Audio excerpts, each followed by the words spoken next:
Nizami Gəncəvi deyir, Məcnun gəlib heyvanların içində oturmuşdu, vəhşilərin içində oturmuşdu. İnsanlar gəldilər o vadidə, kim ki dincəlirdi, karvanlar filan, ona baxıb ələ salırdılar onu. Hər kəsin öz qüdrətini göstərir. Biri gözəl atını sürürdü onun qabağında, biri geyimləri ilə fəxr eləyirdi, biri gücünü göstərirdi, qolunu atıb, daş atıb. Hər kəsin gəlib qabağında teatr kimi bir tamaşa göstərirdi və onun qabağına yemək atırdılar. Onu çox aşağı bilirdilər.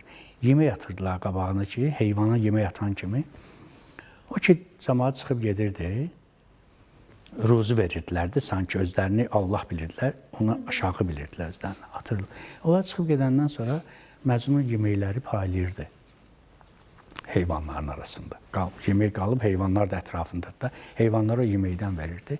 Sonra bir müddətdən sonra deyir ki, o vəhşilər onu ruzu verən bilib, ruzu sahibi verib, onu təzim edib, baş əyirdilər Məcnuna heyvanlar. Çünki ruzunu o verir. Deyir ki, Nizami o heyvanlarla, o heyvanların arasında bir fərq yoxdur. O özünü göstərib Məcnun qabağına atanlarla, bu Məcnun qabağında əylənlər arasında fərq yoxdur. Onlar da heyvandılar, bunlar da heyvandılar. Çünki bunlar da bilmirlər ki, ruzu verən kimdir.